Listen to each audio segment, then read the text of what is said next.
All right, we're going to kick it off for another Green Living Seminar presentation tonight. Thanks everybody for coming. I'm Elena Traister, Professor of Environmental Studies here at MCLA in the Environmental Studies Department. So all of these Green Living seminars are organized around the theme Capitalism and the Environment this semester.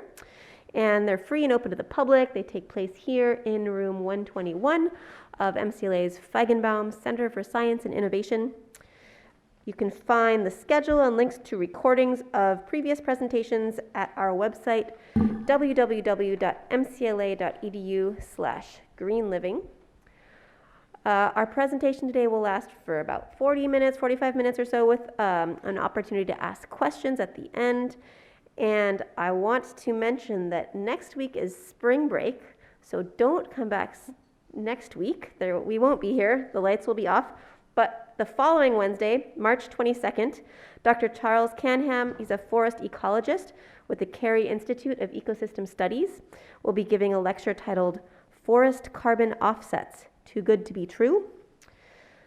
Our presentation today is titled The Economics of Climate-Smart Forestry. It's going to be presented by Christina McKeown, climate forester with the Massachusetts Department of Conservation and Recreation. Thanks so much for joining us today. Yeah, hi everyone. Thank you for having me here today. As Alina said, my name is Christina McKeown. I am DCR's climate forester. I've been in this role since about August of last year. I came to speak with you tonight about the economics of climate-smart forestry. I did want to preface this by saying I am not an economist. I am a forester. So I'm going to basically be talking about some of the broad concepts of natural resource economics and talk about some of the ways we see the inflow and outflow of money in my industry. So to kind of just start this, it's important to talk about that change is occurring and address that there is change occurring. We see it mostly in climate. Because this course and this lecture, climate change is occurring and it's affecting forests and it's affecting people. It's affecting forests and how they can survive and how people live today. And forests can help mitigate climate change and offset the effects we're seeing in climate. But people also play a big part because people are what causing climate change today, and people are also affecting forests. So people are moving more into cities. It's causing a more strain on resources, especially as the population increases. So I just wanted to start off by prefacing with this because I will kind of be talking about each three of these interchangeably off and on. But it's important to note because these are the big three main factors when we're talking about climate-smart forestry. So I'm hoping that with this presentation, I'm going to be answering these three questions, and I'm hoping by the end of this presentation, you'll be able to answer these as well. So how are forests being affected by climate change? What is climate-smart forestry? And what is the relationship between economics and climate-smart forestry? And I kind of put this web together. There are different interactions among climate change, forestry, and the forest economy, different incentive programs, and climate-smart forestry, but these are the kind of the relationships I'm going to be talking about today. And I will break this down. I know this web's kind of overwhelming. We're just looking at it as is. So I'm going to break down each interaction throughout this presentation to kind of give you a bit more in depth of what I'm actually talking about. And to do that, the outline for this, I kind of tried to color coordinate it too to try to make it a little more cohesive, and especially with the understanding of it. So first I want to talk about climate change, what is happening, what's predicted to happen, and what are the economic considerations. I want to talk about forestry and the forest economy. I'm going to define forestry and provide kind of its relationship to economics. And then I'm going to talk about climate-smart forestry. What is it? Why do we practice it? What are the goals? Then I want to get an overview of just some incentive programs and programs to incentivize sustainable forestry in general. And then I want to talk finally about challenges and uncertainties. What exists? What are the uncertainties, especially pertaining to climate change, forestry, and economics? So first I want to start talking about climate change. So it's important that we define climate change in this context. It sounds like this class may already have a sense of this, but I'm referring to a long-term shift in temperatures and weather patterns. There have been shifts in Earth's history related to the solar cycle in particular, but when I'm talking about climate change, it's specifically that related to human-caused climate change, especially related since the 1800s, that have been related to carbon emissions due to burning fossil fuels and oil. So climate change is really, we're talking about the human-caused climate change in this instance. So when talking about future climate conditions, we're expected to have increased temperature, increased precipitation events, increased storm frequency and intensity, increased drought risk, increased occurrence of wildfire, increased spread of invasive plants, pests, and pathogens, rising sea levels, and reduced tree species habitats.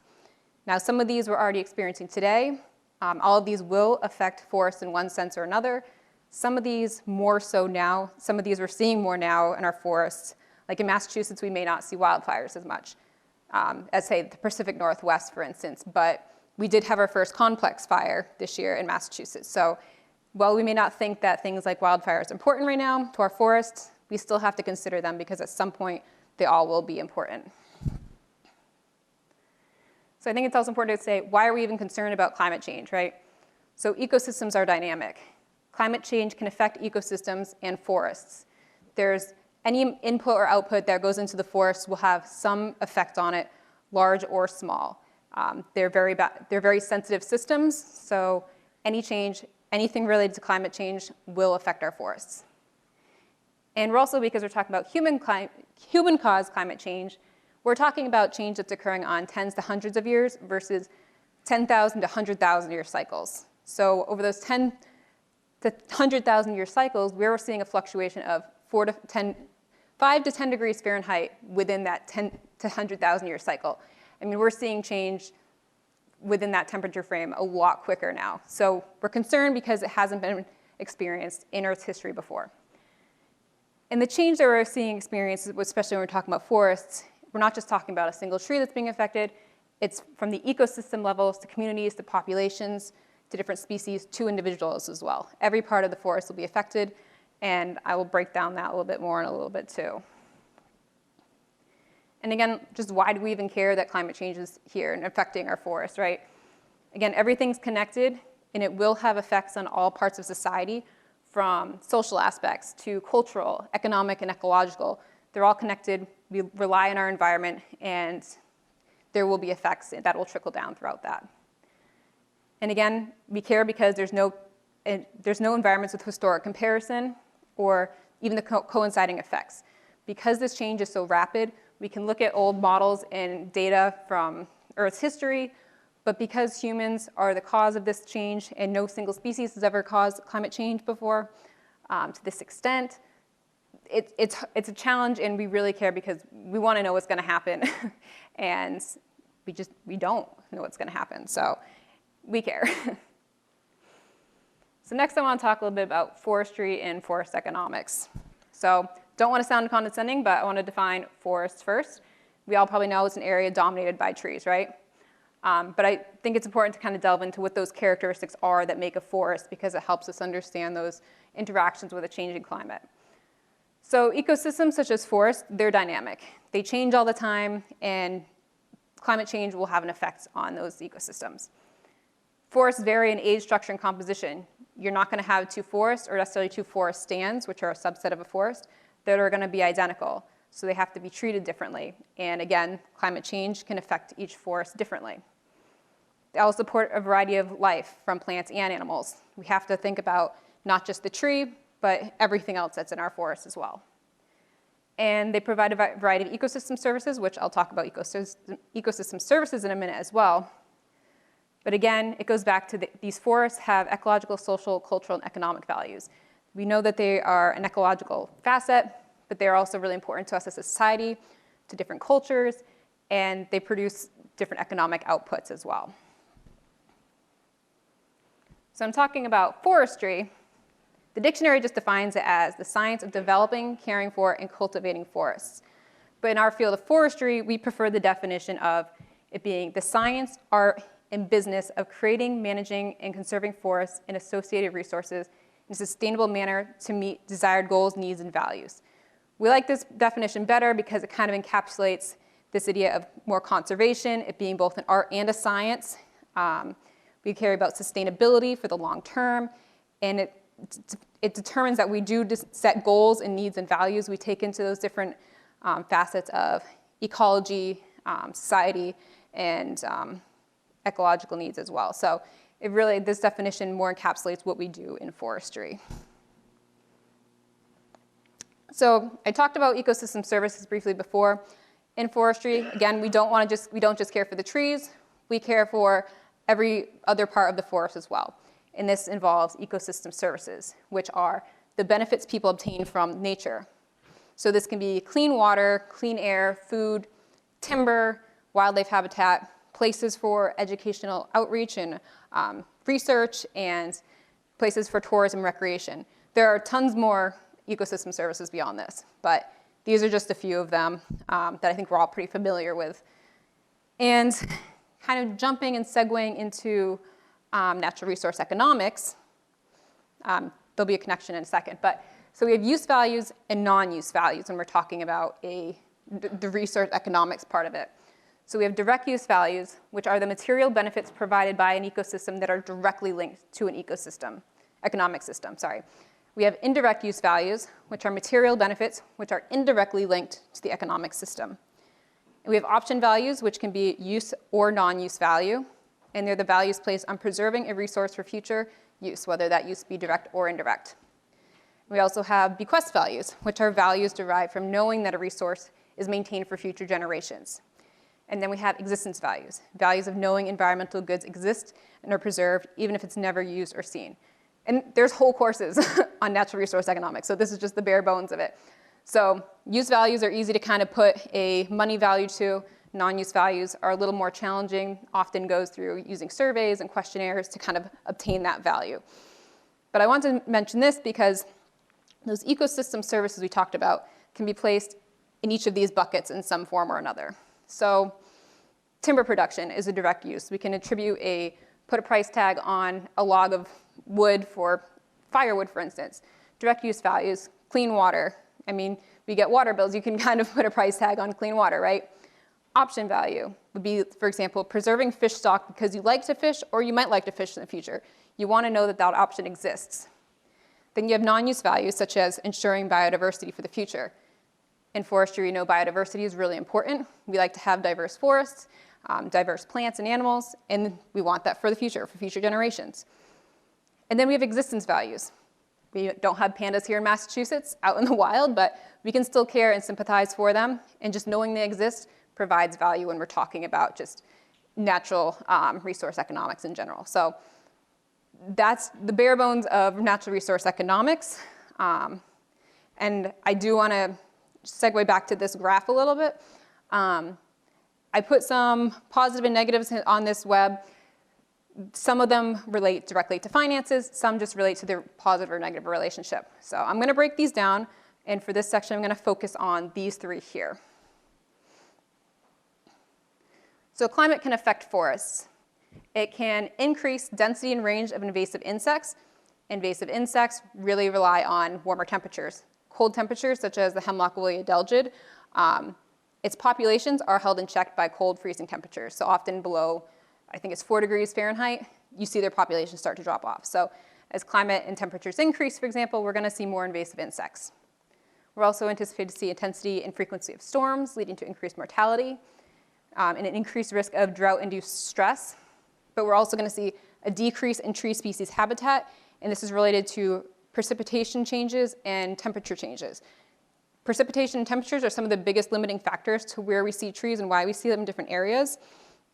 So as the temperatures increase in particular, and we're going to start seeing more southern species in our area, and our northern species that we're seeing here may disappear.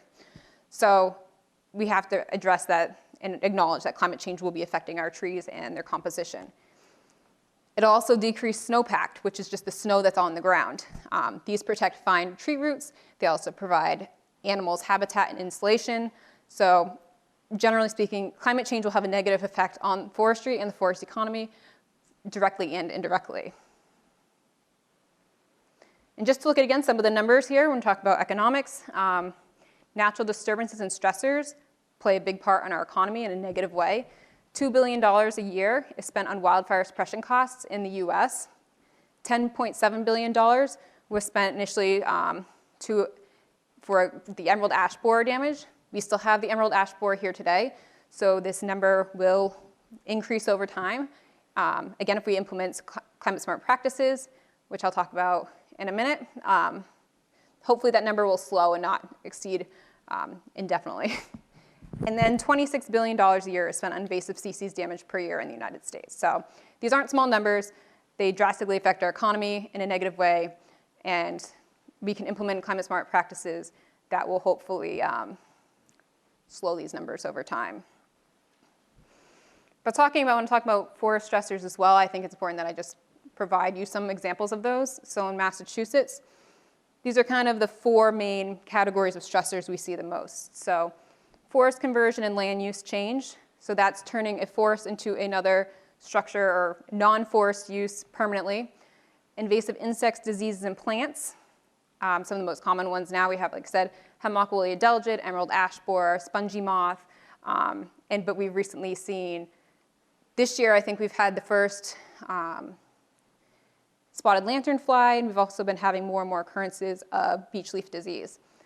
We also have overbrowsing by deer and moose, which eat the regeneration, that next generation of seedlings and saplings in our forest, which is a detriment to our forest. We want complexity, physical complexity, which is multi-layers in our forest. And when deer and moose eat that lower level, it makes it more challenging for the forest to bounce back after like a tornado or hurricane, for instance. And climate change is also considered a stressor. So when talking about stressors in forests, they're often attributed back to humans and people. So we're the ones who are causing the land use change, right? So a residential lot, for instance. Invasive insects and diseases are often brought here by people.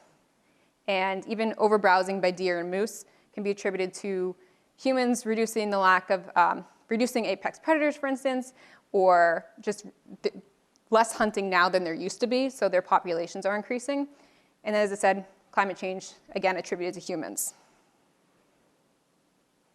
So now I want to talk about just this idea of forest and the economy, just generally speaking. We have jobs in forestry that aid the economy. There's direct jobs, just foresters, ecologists, loggers, people like myself. Indirect jobs, construction and recreation, they may rely on forest products, but may not work in the forest specifically. And there's also wood products like furniture and paper products, and maybe your desks are sitting at now too. We have, that all goes back and feeds into the economy. So again, just looking at some numbers here, there's over 10 million jobs globally that are directly and indirectly attributed to the forest and forest sector. 22% of household incomes come from forests in developing countries. And over $200 billion of GDP is associated with manufacturing wood products. So again, these aren't insignificant numbers. Forests and the forestry sector really feeds into the economy and benefits us in general. And I'm also going to talk about incentives can affect forests. And this is kind of a two-way relationship. So incentives can feed positively into the forest economy, and the economy can provide money for those incentive programs. But I'll go into incentive programs towards the end a little bit as well. But the first earliest federal assistance program in the United States was the Clark-McNary Act in 1924, and it helped provide cooperative assistance in wildfire protection, seedlings, and technical advice. Today, we have tons of different incentive programs that exist at many different levels. So there's state programs, such as our Chapter 61 tax program through the state of Massachusetts and run by the DCR. I'll talk about that when I talk about incentive programs. There are regional programs, such as the Family Forest Carbon Program, federal programs, such as the Forest Stewardship Program, and global programs like REDD+, which I'll also talk about. I'll use Chapter 61 and REDD+ as kind of examples of different incentive programs at the end. So now I want to talk about Climate-Smart Forestry, which is kind of the basis of this talk. So defining Climate-Smart Forestry is a collection of strategies and management actions that increase the carbon storage benefits from forests and support the forest sector in a way that also supports ecosystem services and cultural values. So I think it's important to note that these definitions can vary from program to program, and it's sometimes used as a buzzword. But I did choose this definition in particular because it really kind of collects those main ideas when we're talking about forestry programs and climate-smart forestry programs. It talks about increasing carbon storage, which addresses climate change. It talks about benefits to the forest and forest sector, which attributes to the economy. And it talks also about ways that support ecosystem services and cultural values. So it addresses ecological, economic, and social and cultural values in this definition, which is really important when we're talking about climate-smart forestry, because it really relies on those aspects to exist. So why would we even want to implement climate-smart forestry, right? So climate change is impacting forests now. It helps forests adapt to changing climate conditions. And forests can also be part of the solution. They help mitigate climate change by sequestering or removing carbon dioxide from the atmosphere and storing it in trees long term. Climate-smart forestry is an approach that identifies adaptation of trees, woods, and forests to climate change. So in forestry today, we often consider long-term. That's part of our goal in our jobs. We think long-term. And climate-smart forestry has kind of just elevated forestry in general. It's really just thinking about this added change that we may not have thought about 50 years ago. So there's kind of two avenues of climate-smart forestry. They both occur when we're talking about managing forests. We consider both when we're implementing a plan.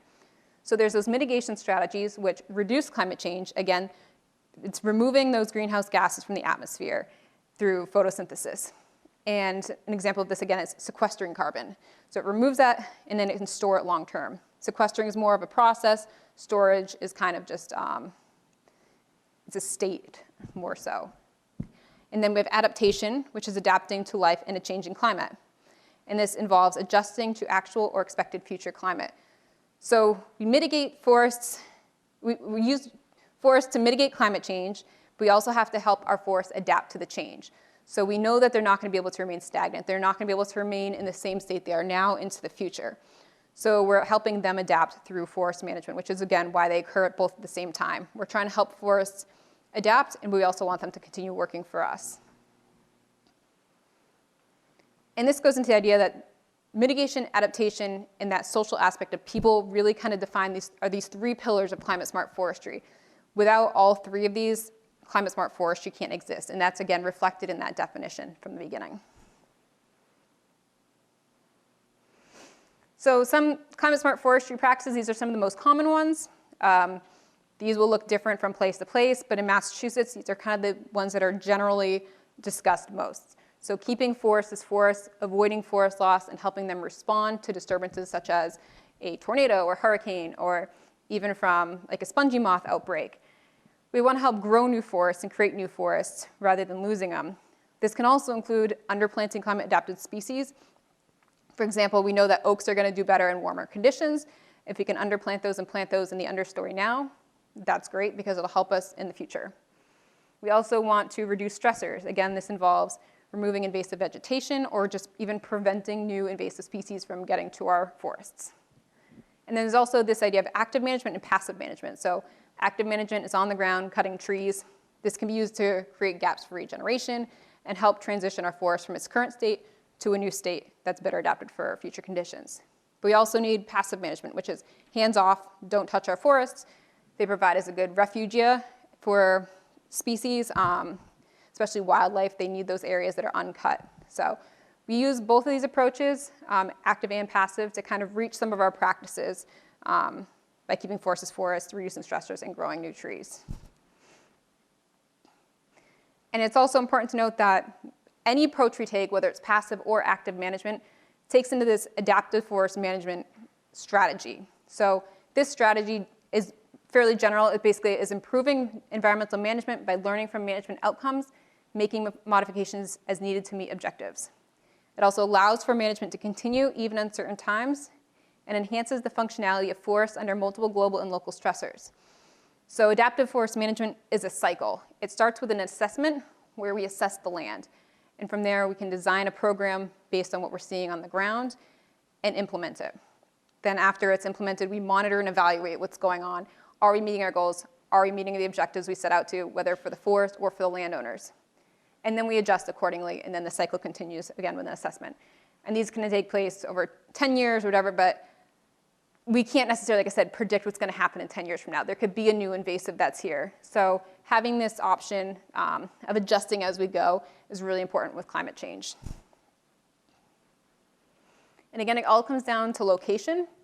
So climate-smart practices are different from one location to the next.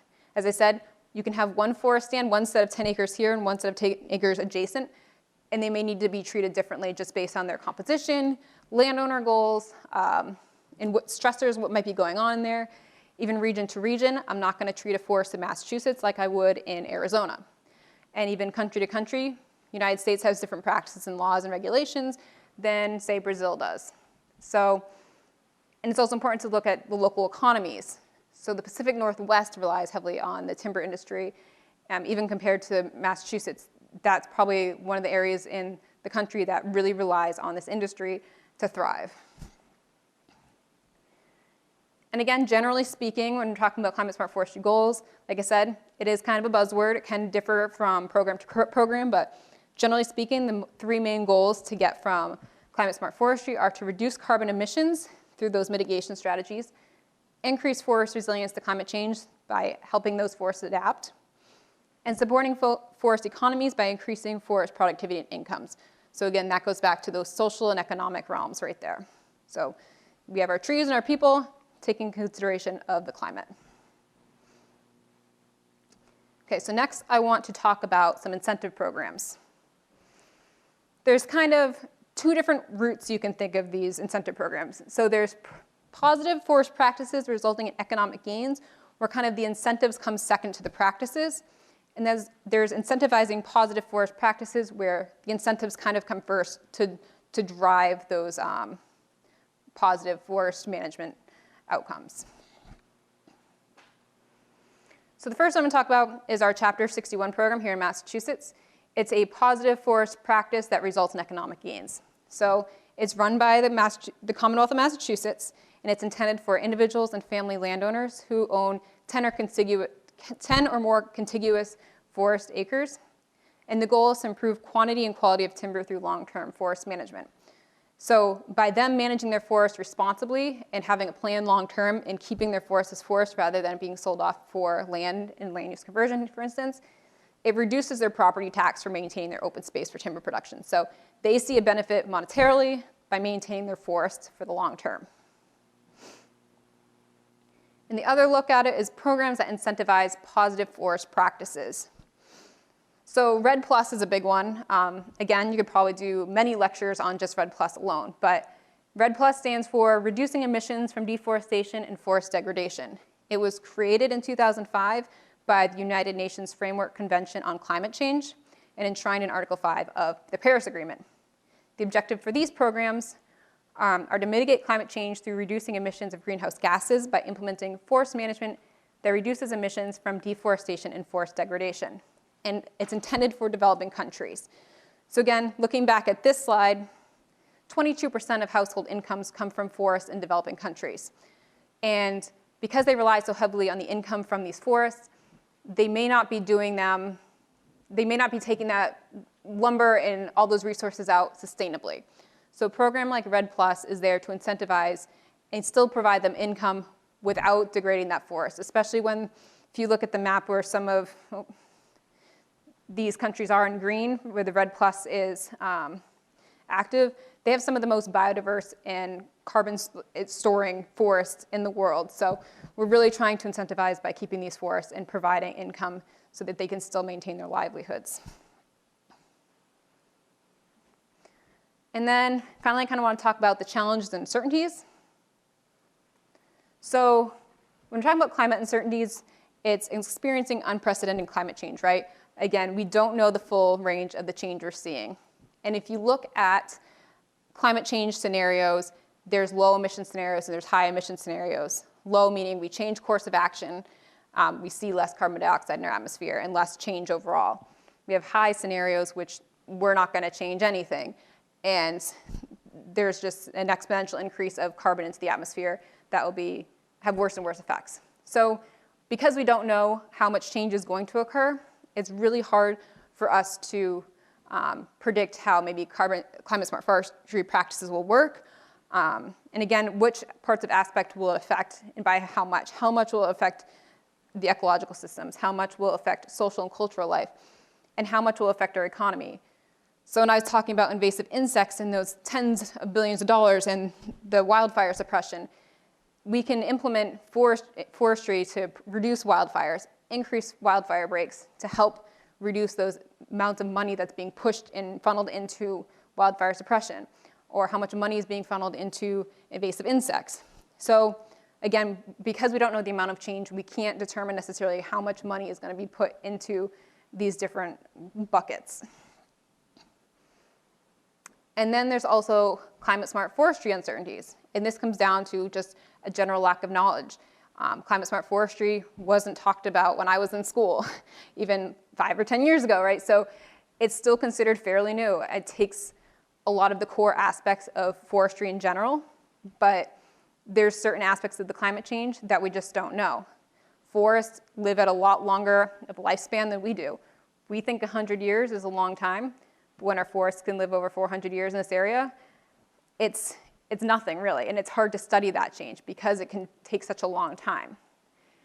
And then even strategies to implement adaptation measures, again, this goes back to climate-smart forestry, is generally considered new. Again, it's like a tacked on, it's like a reinforced version of forestry, but it's still new to us. So, and then it's just information about climate change and its influence on the willingness of people to participate in climate mitigation and adaptation strategies. So people have different thoughts and ideas about whether forestry is good or not. They may think that cutting trees is bad, or there's certain sciences that have become more politicized, and this can also lead to more uncertainties when we're talking about how we may manage our forests, where money may go, whether forestry and wildfire suppression, for example, deserves extra money from like federal or state governments. And then we have economic uncertainties. So economics continually rise and fall, and uncertainties can drive how and when and how much money is spent. And this can change from households, how much money is spent within households, or at the state level, or the federal level. During COVID-19, we saw more and more people spending time outside in the forests. So this could drive more money being put into management and forest activities. But again, we don't see on this right side, this overall uncertainty. It's kind of a graph over time of those peak events. Climate change isn't on here as one of those uncertainties that are affecting the GDP. But this graph goes back to 1990, and we've been experiencing human-driven climate change since the late 1800s. So at what point it becomes a tipping point, and for the economy, time will tell. And again, kind of just wrapping up a little bit, this is the graph, and again, kind of confusing. Like I said, this is not all the interactions that take place within the realm of forestry and climate-smart forestry and economics. And there are tons more incentive programs, and it sounds like next week you may be learning a little bit more about the carbon markets and things like that. That's a whole other type of incentive program in its own. But yeah, is a little confusing, but I do want to summarize by saying that forests are being affected by climate change. Climate-smart forestry helps forests adapt to changing climate conditions by identifying and applying adaptation mechanisms of individual tree species and entire forests. Economics and climate-smart forestry practices have a two-way relationship with each other. They feed into one another. And uncertainties can affect climate, forestry, economics, and our society. And with that, are there any questions?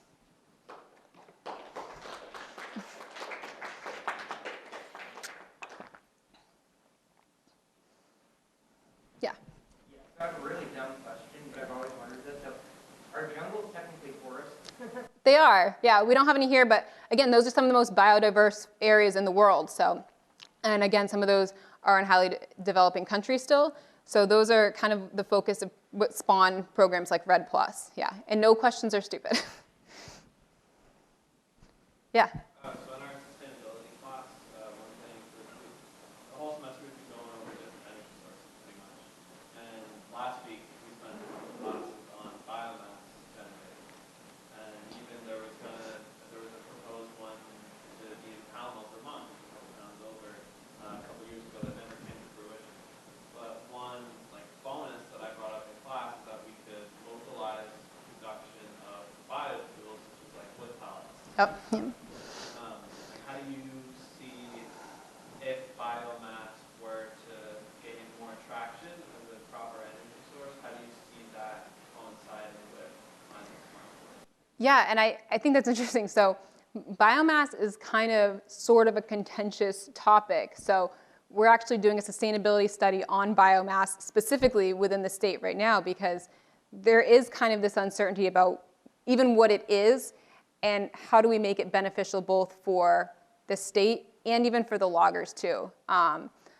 I am not a biomass expert, but I do know that there's a lot of talk around that and why it hasn't been used, because wood's a renewable resource, right? And if we're going to be having emissions one way or the other, because when you burn wood, burn biomass, you're still releasing carbon dioxide into the atmosphere. But we're talking about a renewable resource versus one that, oil. So no, it is a good point, and I wish I could dig more into that. Welcome to email me. I could send you some more information too, but yeah, no, I appreciate you bringing that up. Yeah. You said you worked at the DCR, right? Yes, I do. Isn't the DCR on the Great Run? Yes. So what's the thing that's doing there? I don't know what they're doing there. Do you know what they're doing? You may know more than I do. I work in the central part of the state. They're putting a Okay. center up and destroying a bunch of land up there. Okay.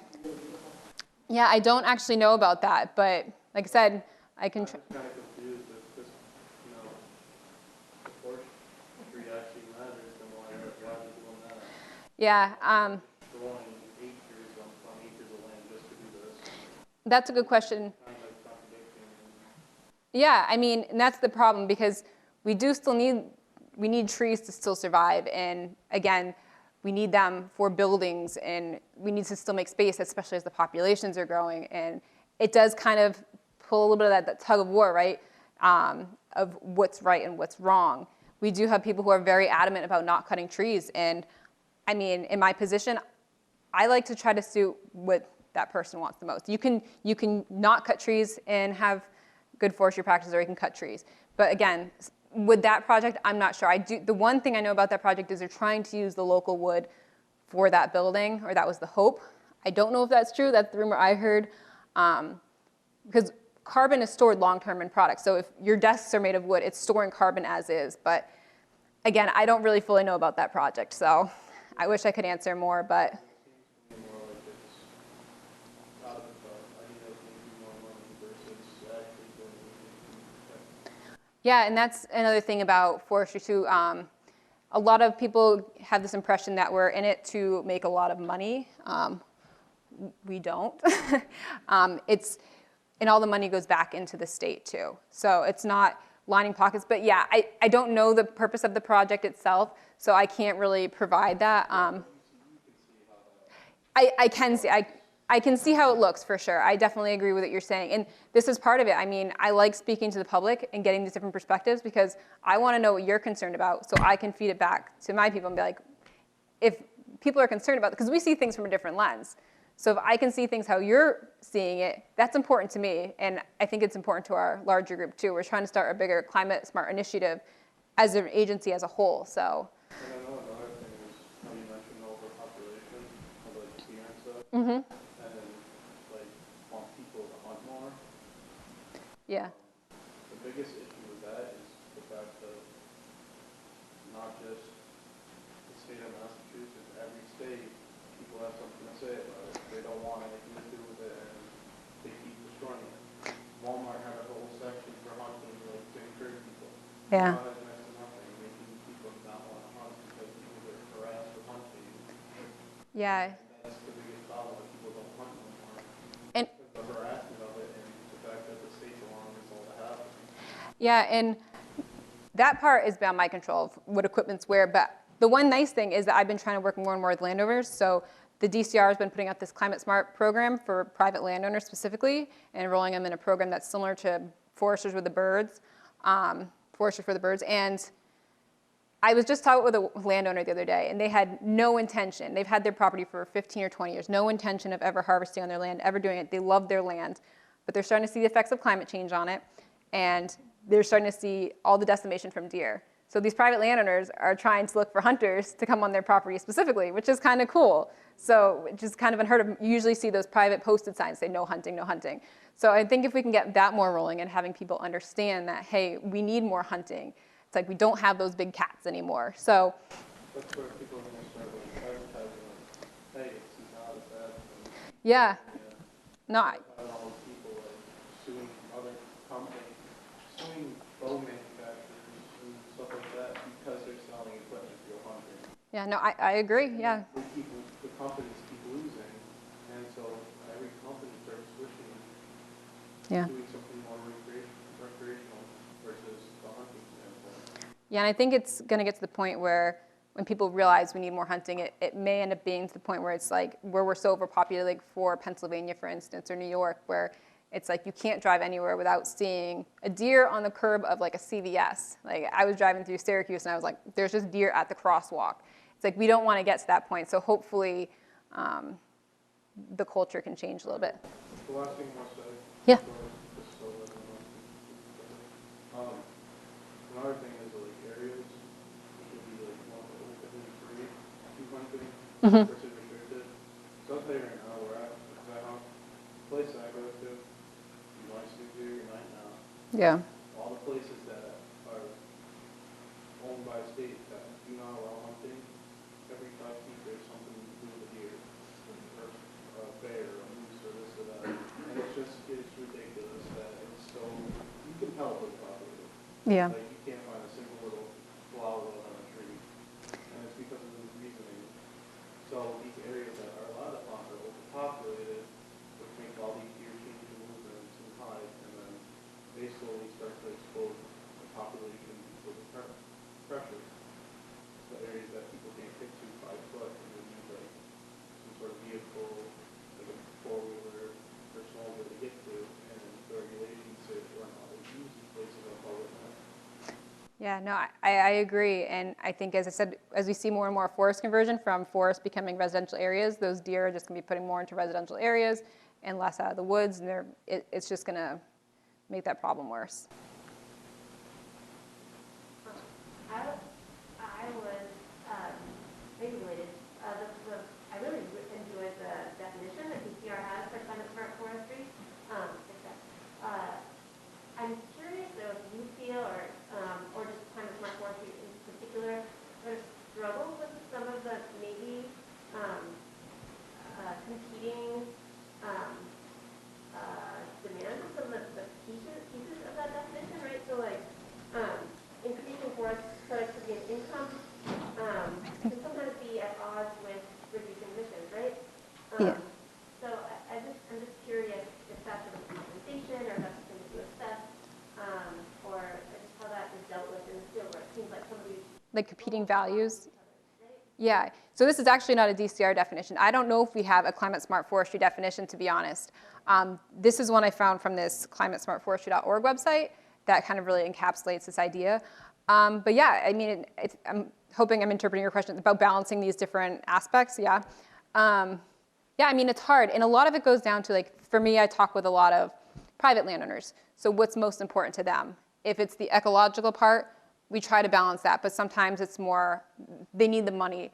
So we kind of try to balance that in whatever their need is, kind of focus our management to that. We still stay in the realm, we don't high grade, we don't cut just the big trees. We try to get the low value trees, we try to still meet our goal of managing for biodiversity and what's best for the forest. But we do focus when we're talking about this definition.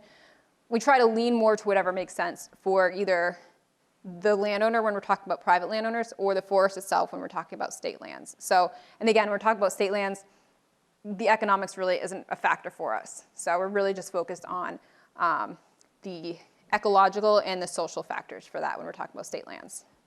Yeah. So given how, especially since you work in the state of Massachusetts, New England, the demographic shifts are sort of, there are towns that used to be a lot more populated, especially in Berkshire County, but throughout New England, that are kind of decreasing. And so, how do you think how that could be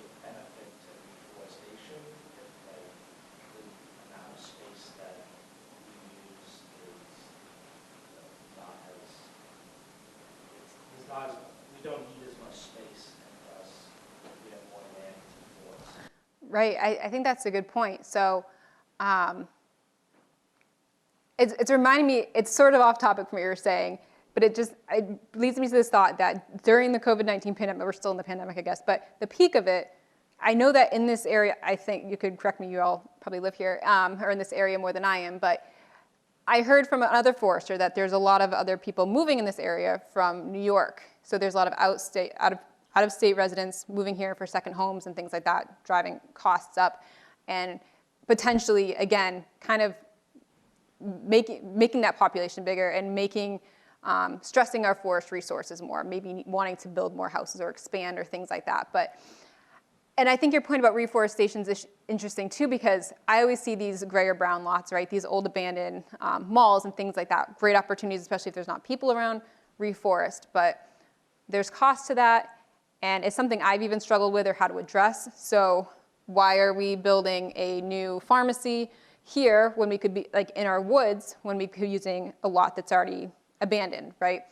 And I think that's a larger issue just beyond forestry. We're talking about maybe not needing as many resources in this area as other parts of the state when you're talking about like residential homes or stores or things like that. But I think that's a society issue that we need to come to terms with. I don't know if it's a cost thing, why they may decide to deforest versus using something else. But reforestation is definitely a challenge. It's just hard, and I think also the compaction from even having a building there by removing the concrete and stuff, is just trying to establish a forest there is going to be a challenge. Yeah, the reason why I asked is countries like Estonia and Latvia, because of their demographic shifts, have begun that process on their own, where they're sort of demolishing old abandoned areas and reforesting. I forget, I'm not going to say the statistics that I don't know, but I just was thinking of that, like comparing that to New England. Yeah, there's a second home issue. Yeah, and I think that's also a good point too. Like, and I'm wondering if those initiatives, like, are those state-run initiatives to pay for, like, the demolishing of those buildings, and like, because a lot of these places are still privately owned, so it comes down to whether the private landowners, like, I think I drove by a couple like old motels on the way here. Are those privately owned still? Are they on state property? I think that can depend too what happens with them. And unfortunately, again, we're seeing more and more private landowners selling off their land to new residential developments these days. So. Yeah. So you mentioned that I think 22% of income in the developing world is derived from forests. Mm-hmm. Around what percentage is that in the U.S.? So that was particularly for developing countries. We're considered more of a developed. So those are more countries that are attributed to those, unless I just worded that poorly. But No, I was wondering in the United States. Oh, how much of that? Yeah, how much do we? That I don't know. I'm sorry. I can look it up for you if you email me, and I can try to find that. I don't have that number off the top of my head. And again, that may be more of a regional statistic too. Like, I may be able to tell you what Massachusetts is, but I may not know just from scientific data like what the whole country is as a whole. But yeah, I don't have that number. I'm sorry. Yeah. You mentioned the Emerald Ash Board and how it took up $104 billion. This is a lot of money, and I was wondering why the Emerald Ash Board is or 107, yeah, 10.7 billion dollars. Why is that taking up so much money when we have so many other invasive species? I think because that one came and destroyed things so fast. So once that establishes in a tree, it only has, I think, between 2 to 5 years to live, and there's no way to eradicate it once it's in there. So the other invasives, such as, I'm trying to think, a good one, like the spongy moth will defoliate a tree, but it's not embedded in there because it's a borer insect and it lives within the tree, like Asian longhorn beetle as well. You can't eradicate it, and I think because where it had its biggest outbreak, there's such a large population of ash too, and it was heavily used by, I think, for furniture or for construction at the time. I'm not sure. But it was, I think, in Michigan. Again, don't quote me on that. But their economy relies so heavily on ash in that region that I think it just caused so much damage that they had to remove the trees, which was a cost, destroy the trees, and then replant. So it was a bigger process there. Here, we just tend to remove the trees. We don't tend to replant in this part of the country. Yeah. I was wondering if in your role with the DCR, you're tracking legislation at the State House affecting forests. A couple of bills I'm aware of that have been submitted this cycle and have been submitted previously already include, for example, a moratorium on logging in DCR lands. And if you could care to comment on any of those bills?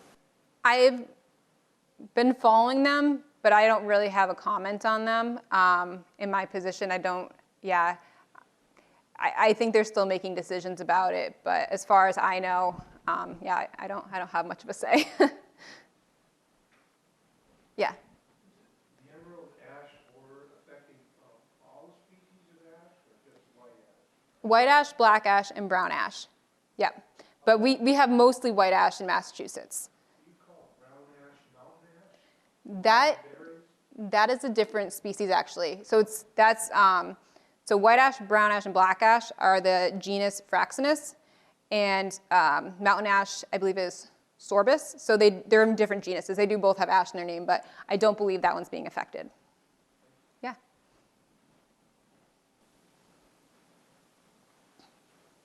If that wraps up most of the public question and answer period, we'll again thank everyone for coming. And if you want to stick around and ask a few questions individually, please do come up. I think Christina will stick around for a Yeah. minute. And we'll thank you again for your Of course. participation, for joining us. Really appreciate it.